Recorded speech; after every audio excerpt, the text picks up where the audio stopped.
जिला प्रशासन के आदेशों के बाद प्रशासन द्वारा पछवादून क्षेत्र में अवैध मदरसों के खिलाफ की गई कार्रवाई के विरोध में मुस्लिम संगठनों का आक्रोश थमने का नाम नहीं ले रहा है।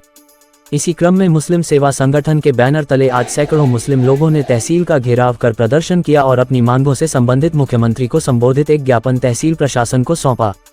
जहां तहसील प्रशासन को सौंपे गए ज्ञापन में मुस्लिम लोगों ने मांग की कि तहसील प्रशासन द्वारा नियम विरुद्ध तरीके से मदरसों और मस्जिदों के खिलाफ कार्रवाई की जा रही है, जिस पे तत्काल रोक लगनी चाहिए और सील किए गए मदरसों को खोलना चाहिए। बाकी मकतबे हैं, अब मकतबों को सील किया गया है और जबकि अब ये प्रशासन बताए कि क्यों सील किया है, ना तो कोई नोटिस दिया, ना कोई बात बताई कि किस वजह से सील किया, जबकि मकतबों को सील करने का कोई राइट नहीं बनता, क्योंकि मकतबों को मदरसा बोर्ड की तरफ से ये साफ नोटिस है कि उनको मान्यता नहीं ले सकती, मतलब मान्यता के लिए उनको जरूरी नहीं है।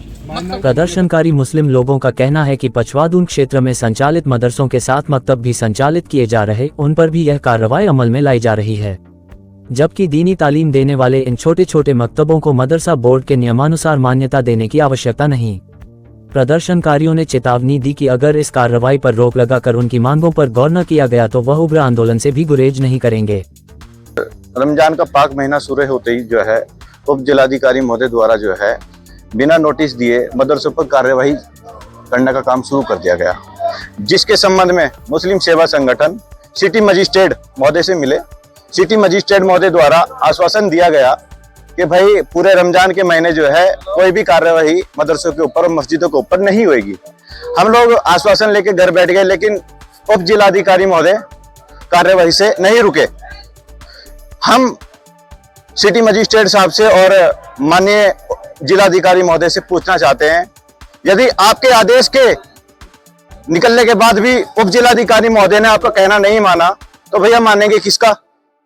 दूसरी बात, मुस्लिम सेवा संगठन ये आह्वान करता है यहाँ से कि अगर इस कानूनी कार्रवाई को यहीं ना रोका गया और बिना नोटिस दिए कानूनी कार्रवाई करते रहे मदरसों के ऊपर तो हम माननीय न्यायालय का रुख करेंगे। जय हिंद, जय भारत, जय उत्तराखंड। मुद्दा ये है, 1 तारीख को और 3 तारीख को ढकरानी, नवाबगढ़ इन क्षेत्रों में पछवादून के अंदर हमारे मदरसे और एक मस्जिद सील की गई।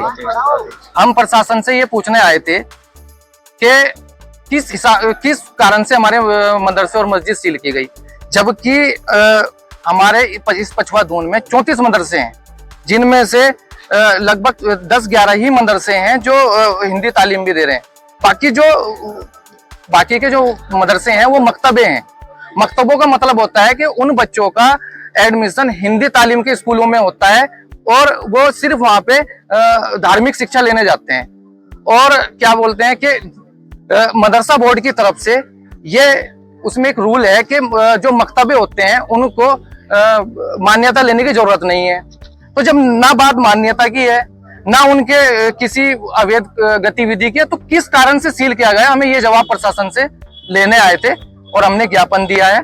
यही हमारी मांगे थी कि तुरंत तत्काल से उन जिन मदरसों को और मस्जिद को सील किया गया है उनको खोला जाए और उसके बाद अगर कोई उसमें ऐसी कोई गतिविधि गलत है तो हमें बताया जाए, उसके नोटिस दिया जाए, उसके बाद कानूनी कार्रवाई की जाए। क्या आश्वासन मिला? देखिए, आश्वासन तो ये है कि अभी आज एसडीएम साहब नहीं थे और हमने तहसीलदार को ज्ञापन दिया है और अगर हमने ये भी उनको चेता दिया है कि अगर आगे से हमारे मदरसे या मस्जिदों पे इस तरीके की कार्रवाई की जाएगी तो हम इस और ज्यादा तादाद में यहाँ आएंगे और उग्र प्रदर्शन करेंगे।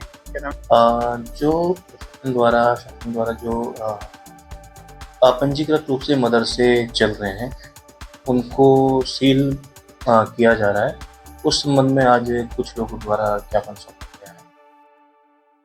आगे कार्रवाई क्या मांग की है इन्होंने ज्ञापन में सर?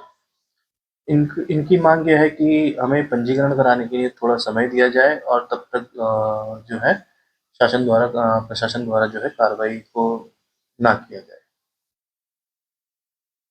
विरोधी नारे भी लगाए प्रशासन के खिलाफ, नारेबाजी हुई है, एक चेतावनी भी दी है कि अगर इस तरह की कार्रवाई हुई तो हम और उग्र आंदोलन में। देखिए, जैसे भी ऊपर से निर्देश प्राप्त होंगे उस प्रकार से इसमें नियमानुसार कार्रवाई की जाएगी। ठीक है।